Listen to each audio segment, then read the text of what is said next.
It's beyond crazy at this point. I think the word to describe the situation is nuclear. The transfer portal has gone nuclear. All I gotta say about this is welcome to the new reality of college football in 2023.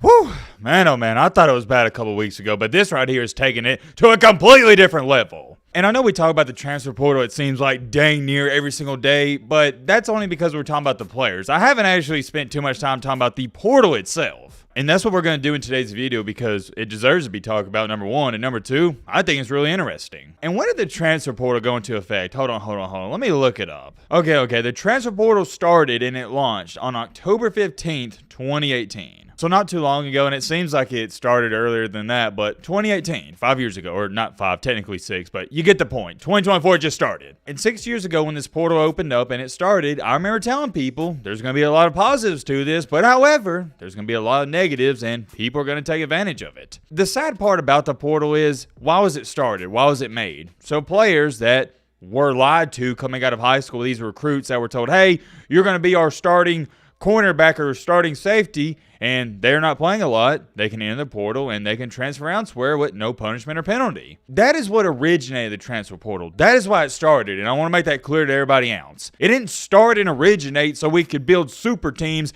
and 5 players could leave one college and go to another college and do all this crazy stuff we're doing now. It didn't start so if a guy who was balling out at a lower D1 program could enter the portal and go to a big-time D1 program. It didn't start so if a quarterback, theoretically speaking, balls out at Tulane, then a school like Ohio State can offer him $1 million to come there. It didn't start for any of those reasons, all right? It started so players could be given another opportunity elsewhere. But guess what? And excuse me for screaming, but I'm passionate about this. The transfer portal has completely changed the entire landscape of the college football world. And it's for better or for worse. So let me know in the comment section. What do you think it is? Do you think it's for the better or do you think it's for the worse? And like I said, when it first came out in 2018, there's positives and negatives to it, and I still feel the same even to this day. I'm getting a little too far ahead of myself. You're going to see exactly what I'm talking about and what I'm referring to in this video. We got to talk about some big time news involving the transfer portal and also involving the biggest topic that's currently trending in the college football world, Taulia Tagovailoa. If you keep up with college football even to the slice of bits, you've probably heard of that name before, right? Taulia. And the reason you heard of him, maybe it isn't even because of himself, it's because his brother, he's a starting quarterback for the Dolphins, and he also played at Alabama. Well, this goes back to our original problem, guys. Taulia Tagovailoa, he has been starting at Maryland for a couple years now. And now, guess what he's done? You know what I'm about to say next. He's entered the transfer portal. Yet again, it goes back to this. What are we doing, man? You're the starting quarterback. Why are you leaving? Lane Kiffin stated that this isn't college football anymore. This is a business, and he's 100% right. We may call it college football, but at the end of the day, no, it's not the college football that I grew up on. It's a completely different game, and it's crazy how much it's changed just in the past 5 to 6 years. And I'm not going to sit up here and say the game's getting worse because I don't believe that to a slice of bits. Because you got to think about it. If all this NIL and transfer portal crap wasn't made up, we wouldn't be sitting here making this video. So from an entertainment standpoint, for people like me and you, yeah, to a certain extent, we do like this because we keep up with it. But the point I'm trying to get across here, and the point Lane Kiffin was trying to get across here, this is NFL JV. This is the minor leagues of the NFL. Sorry for rambling in the intro. This is the one and only topic we're going to be talking about because I think it's that important. I hope you guys had a great Friday. I'm low-key sad there's not college football to watch, but hey, we got some NFL games. And really, there is no intro. We're getting straight into it. All of this goes hand in hand together, and I am extremely curious. Please, every single one of you watching this video, let me know your thoughts on this down below. Do you hate the transfer portal? Do you like it? And also, don't just tell me whether you like it or hate it.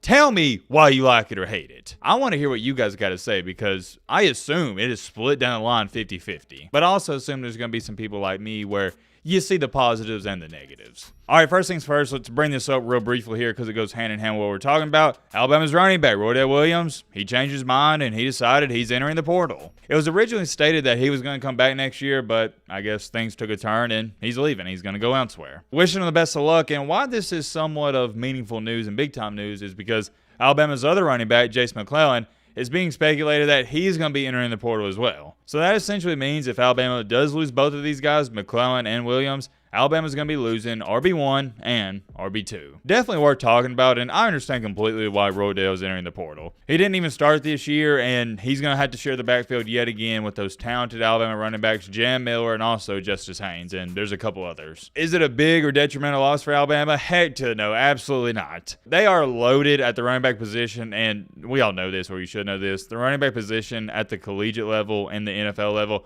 it is the easiest position to replace. It doesn't really matter too much who's playing running back for Alabama, but did want to shed some light on that. You also need to remember that Ole Miss's star running back, Rashawn Jenkins, he also entered the portal. Why is that relevant to this situation? Well, it means that potentially Lane Kiffin and Pete Golden might be going after one of, if not both, of these Alabama running backs. Stay tuned for that. I wouldn't be shocked if one of them ends up at Ole Miss. Let's take a look at this, though. This was the big-time breaking news earlier today. Maryland star quarterback Taulia Tagovailoa, he entered the portal. I was caught off guard by this because I thought the notion surrounding Taulia Tagovailoa is that he was going to be going to the NFL draft. I didn't think he was going to be drafted real high, but also didn't think he had any eligibility left. Well, come to find out, I guess he does have one more year left, and he is entering the portal, and he's going to see if it'll work out somewhere else. And another reason this caught me off guard, I should have thrown this in there first, is because he's going to have to be granted a waiver just to play next year. Will he be granted a waiver? I have no idea, but you almost have to assume that he thinks he'll be granted a waiver because he entered the portal in the first place. My point is, I think that Taulia thought if he wasn't going to be granted a waiver, he wouldn't enter the portal. And I also believe, and this is just my honest opinion,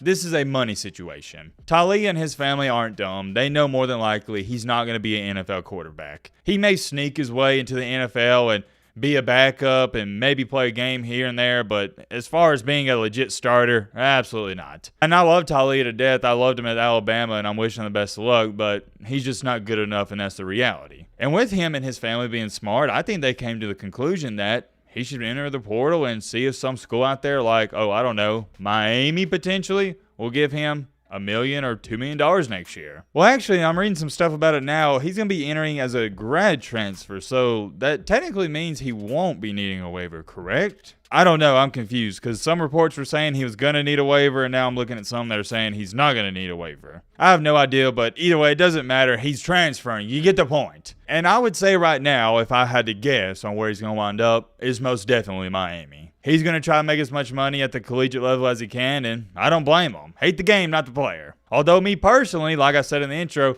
I don't like how this is turning into a business. It's the reality, and I can't hate the players for playing the game. But here's what I can do. I can hate the game, and I think this is awful. I think it's terrible. It's not just terrible for Maryland, but it's terrible for the integrity of the game, and it's terrible for the younger guys coming out of high school. Because there's currently a kid that committed to Miami out of high school that is trying to win the starting job, and if they bring in a guy like Taulia, well, that's it. He's not even going to have a chance to win the starting job. The days of developing kids at the college level are over. It's few and far between now.